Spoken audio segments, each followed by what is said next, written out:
Today, we will be talking about a sense of entitlement in the United States in the modern day. Specifically, we will touch on what entitlement is, why there seems to be a growing emergence of entitlement in our culture, and what we can do in our daily lives about it. Hello, and welcome to Collected Conscious, episode 9 Out of Infinity. So, Tyler, why don't we just jump right in, and how about you give a definition of what entitlement is and your initial thoughts on the topic? Sure, that's a good idea. So, the way I would define a sense of entitlement is really the internal belief that you as an individual are owed something more than what other people are owed, or that you deserve more than what other people deserve. So, I think that's really just what it comes down to. So, And go ahead. AKA getting like special treatment, basically. Yeah, basically the belief that you deserve special treatment, Right. Okay. whether or not you actually feel like you're getting it. It's when we say sense of entitlement, we really mean the belief, not necessarily the reality. So like your That's the mindset. Yeah. way Okay. yeah. I think that's the way we're both using it, right? Yeah.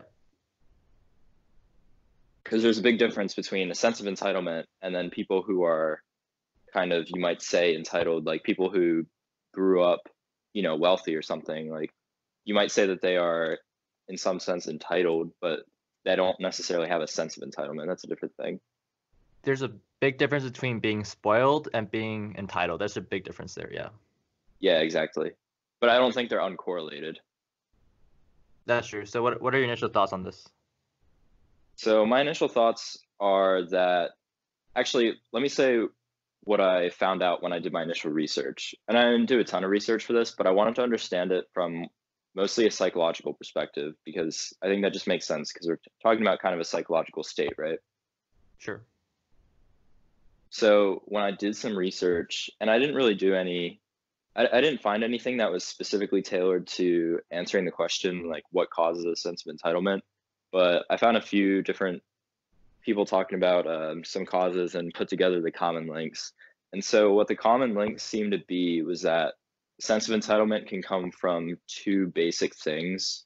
One would be being treated by your parents like you actually are entitled to stuff, like your parents spoiling you or being overbearing, things like that. Those types of parents who say like their child deserves the world or something like that, and then they actually act like it. That would be one thing, and that's what was more commonly talked about. And then the other common thing that was talked about, though not quite as frequently as the other one, was actually having a sense of entitlement as somewhat of a defense mechanism to accommodate for not having had much stuff growing up in childhood. So they're actually kind of seemingly opposite causes, I would say, which is pretty interesting that they could result in something very similar.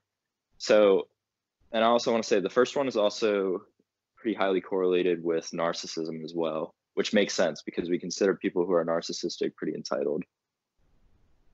So I just want to say that like the point you just mentioned, because the premise of this podcast is to do separate notes, and we don't really talk about this at all before. But you just covered all my points, apparently from your research. So that's just really interesting. All right, man, I'm running you out of the job. That's what's happening. Start to give um, a podcast solo. Might as well, man. So anyway, so I actually So I did think, want to talk about the upbringing factor, right? Because it's really interesting to see the two opposite perspectives. Because one, like you're saying, one worldview is like shaped by your like by a person's like wealthy upbringing, because like they're being spoon fed everything, they get everything handed to them, some like stuff they don't have to work for. That can logically you can see how that can lead to someone feeling entitled as an adult, right? And then you have the other side, right, which is like you endure a lot of hardships as a kid, and maybe your family didn't grow up in a great situation. Money was hard to come by and all that kind of good stuff. Not really good stuff actually, but and then that kind of leads you to, as you said, like your defense mechanism, saying that like, once you're adult, you're like, huh, like I grew up like really like, I didn't grow up in the best like even like average way. Like I was like below average, and like now I feel like I deserve to be treated better. So I guess those contrasting views are just really interesting because like they're like opposite ends, but they both can lead to the same outcome, which is like the sense of entitlement, right? Yeah, and I think the second one is actually pretty similar to, and I think maybe partly what contributes to it is this sort of intrinsic desire we have for cosmic justice or karma, just the feeling that, things should even out. And that's actually something that I talked about in a couple other episodes, is the concept of things always evening out in the long run. But that's not necessarily the same thing as a feeling of that you deserve it. It's more just like a long run probability game, the way I think about it. But I do think most people have this sort of internal desire for basically the concept of karma to be true. So that seems to be pretty similar to that second reason for why people might develop a sense of entitlement.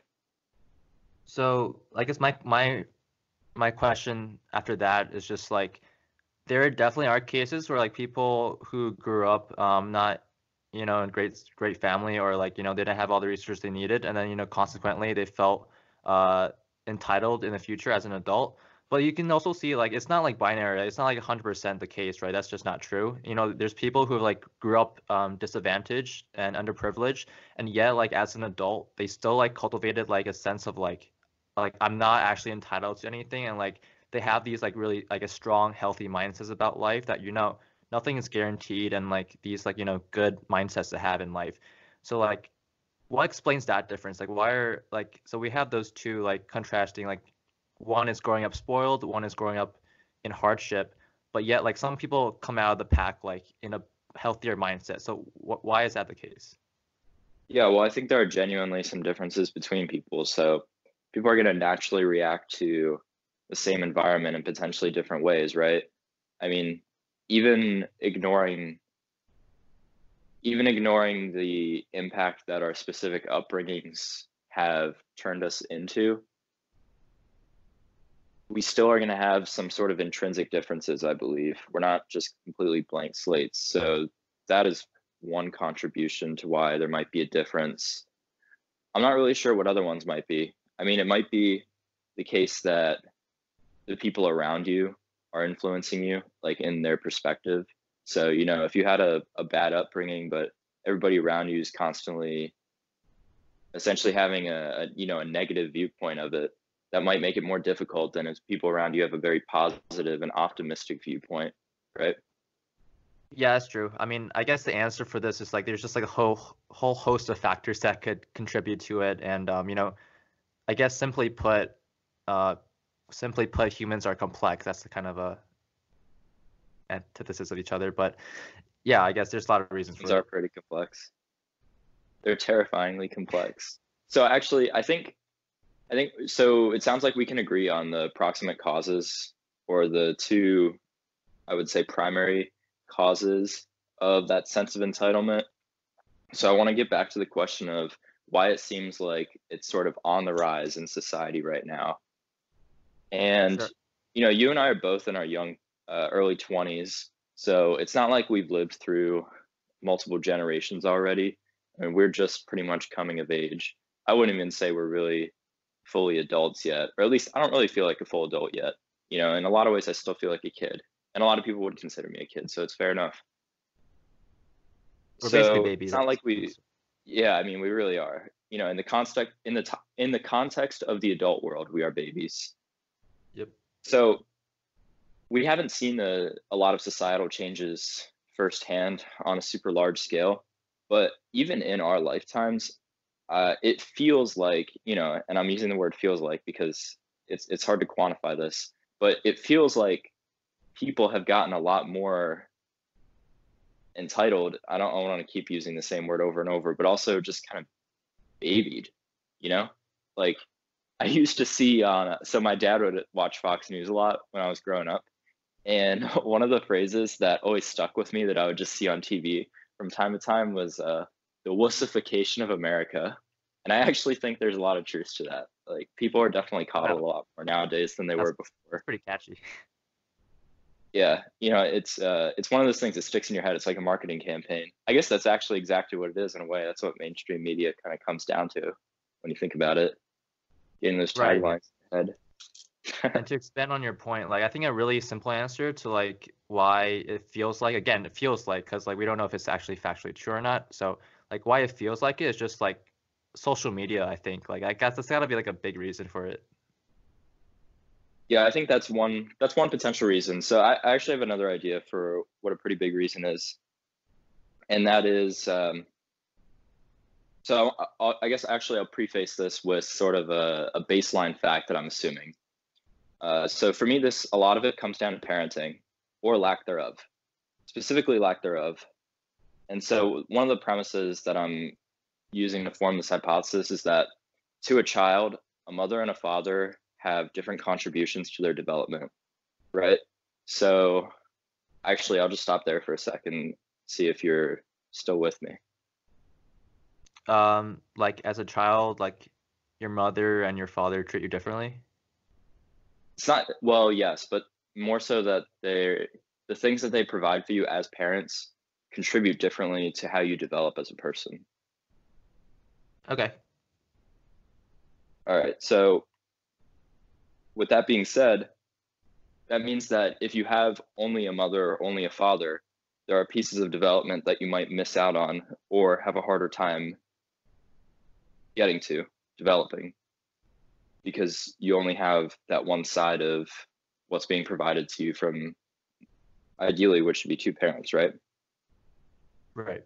And although one parent can definitely partly take the role of the other parent, but I don't think they can fully, double up per se. And so one thing that I think mothers provide that fathers don't is much more, well, not that they provide that fathers don't, but that they provide at a much higher level is compassion and empathy, which makes sense because they have to take care of the kids when they're just born, when they're babies. The mothers are the ones primarily taking care of them. So they really have to have this mindset of protecting them from the world. That actually makes sense. And I think oftentimes what fathers generally teach kids that the mothers don't teach as much is the ability to essentially have a more like authoritarian figure in their life, to respect that and to learn the rules and to learn how to optimally function in the game we play that you could call society basically. And so I think, and I looked up some stats. Basically, what's happened over the last 30 or 40 years is that the rates of families and children with single mothers has really skyrocketed. And so something that I think has happened is that they're receiving that sort of support as kids, but they're not receiving the other side of it, the pushback. And so they start to feel like they actually are owed all these things. Huh. Okay. So there seems, I guess, in your research that you found, there seems to be like a gap between like not having one parental figure that can like affect your like worldview on things in life. hmm And actually, so let's relate it to the concept of discipline, because I think discipline is kind of the other side of a sense of entitlement. And it seems like a pretty fair distinction, wouldn't you say? Yeah, sure. So statistically, what we see is that, especially for boys that are raised in homes without a father, they are like a lot more likely to commit crimes. They're a lot more likely to get in trouble at school. They're a lot more likely to do these things that are kind of associated with the concept of having discipline. And so I think that's similar to the concept of feeling entitled, but just the opposite side. So a lack of discipline might be an increase in entitlement as well. Yeah, I guess it's hard to really know like whether, that factor of having one parent is like, is it like correlated or like cause? Like it just seems like it's might be just a byproduct of that environment.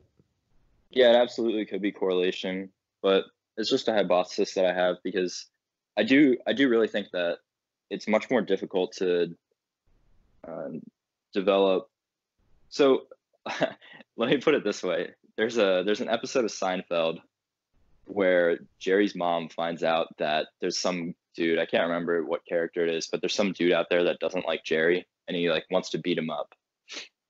And I thought one of the funniest and most telling things was that the reaction of his mom was just absolute shock and disbelief that anyone out there could not like Jerry. Like she couldn't believe that there was someone out there who could not like him. And his dad's immediate reaction was like, so what? He's just a dude. Like, someone doesn't like him. Who cares? And I think that's really telling of the messages that are sent to children differing between mother and father. Like, it's obviously an exaggeration of it, but it sort of gets at what I'm trying to say.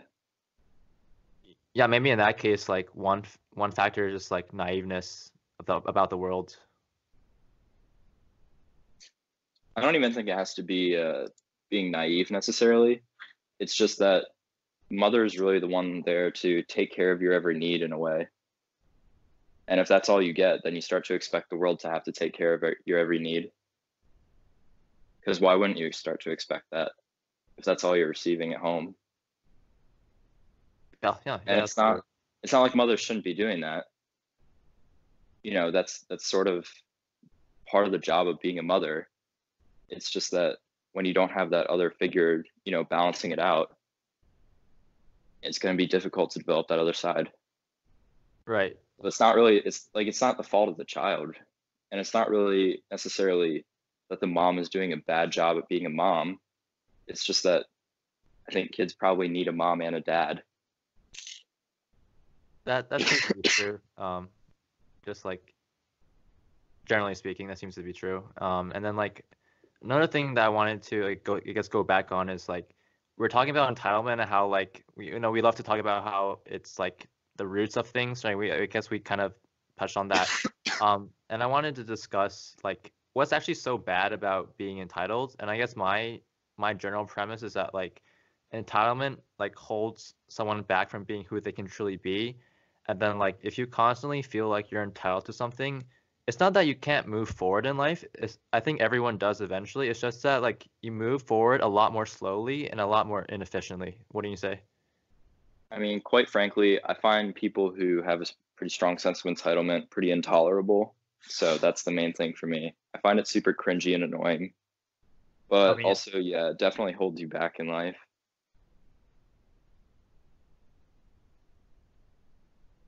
I don't think you can move up in your career as quickly if you have a really strong sense of entitlement because it just turns people off. Like from a practical sense, most people are pretty turned off by it because you come off as immature because it is immature. it does give you that vibe in the workplace. Like I don't think no one really likes an entitled person, so they'll probably be less You likely to technically view those people as babies. essentially, right? Like that's kind of their personality. And that's what babies are though. Like because that's what babies have to be. So everyone starts off as super entitled. There's not a baby in the world who's just gonna, you know, not cry when they need milk, right? It's just that you have to learn to stop doing that at some point. So you have to have someone to teach you to stop. Baby adults, that's what we call them, I guess. I mean, there are a lot of adult babies. I would phrase it the other way around, Yeah, but adult you know, babies. to each his own maybe. But So, yeah, no, even where I work, which is a pretty good, you know, it's like we got a pretty good group of people, I would say for the most part. But there are definitely some people who, even if they're smart and capable at their job, like they're freaking babies sometimes, man.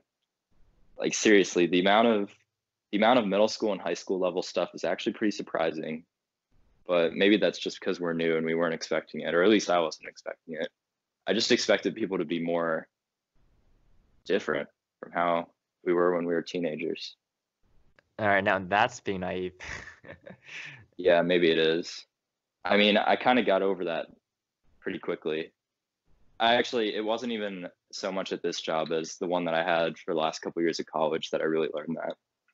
But yeah, there are definitely a lot of adult babies out there. I guess luckily for workplaces, like you don't really have to speak to them outside of work if you don't want to. Yeah, that's true. It's get the That's job true. done.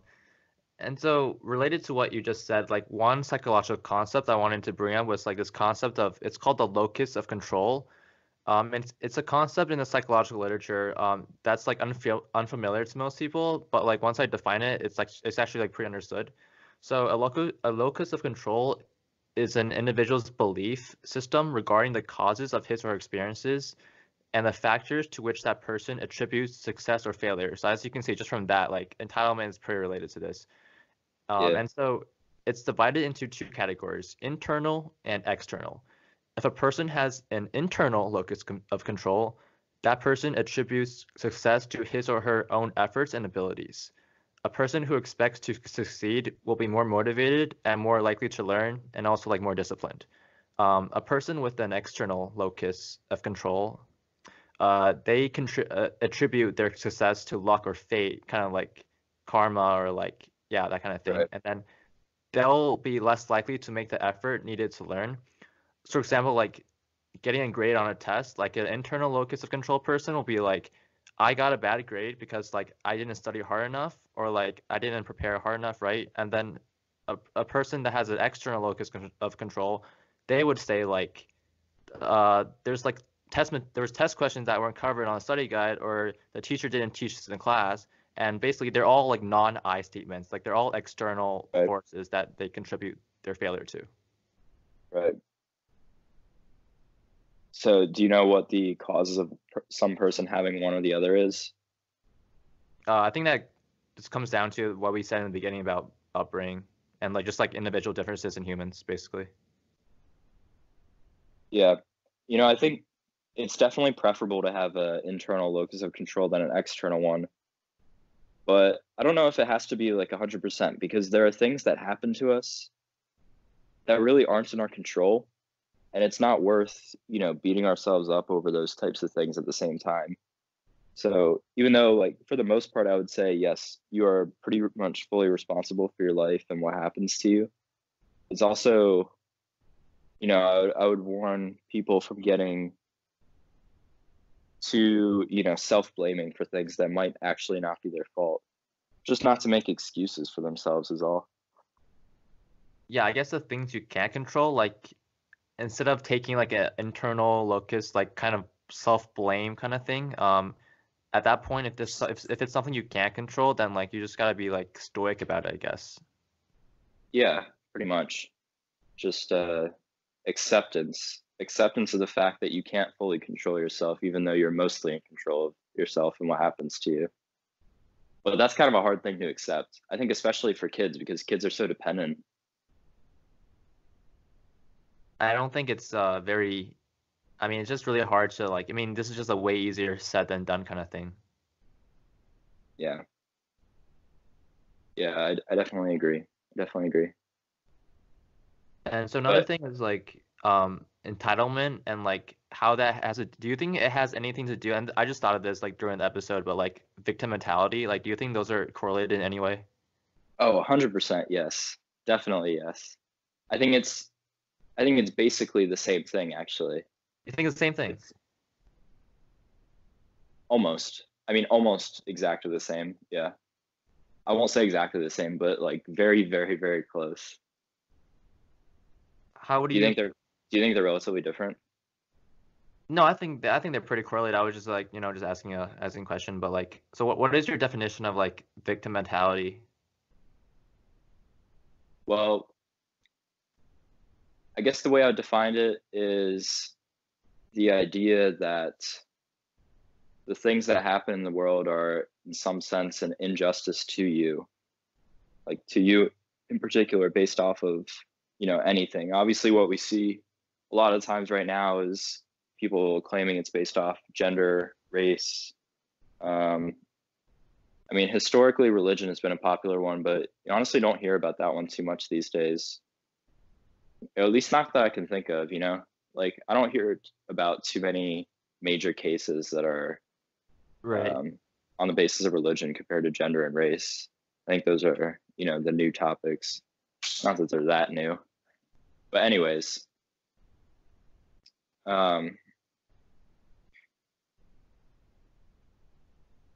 So yeah, I agree with you. Like they're pretty close related and almost like by definition like the same thing.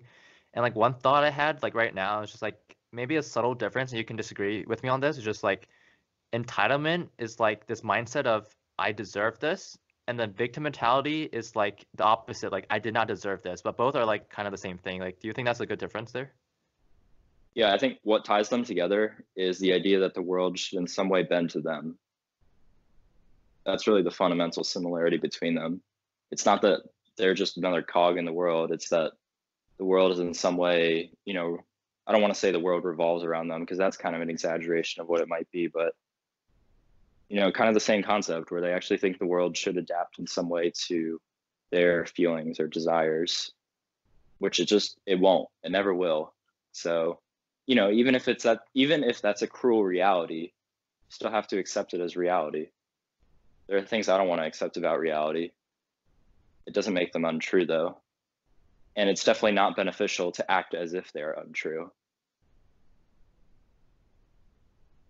It seems like from the episode of Suffering, it seems like acceptance is just like one of the foundations in life that like if you like once you're the quicker you are to accept things, like the quicker your life turns around.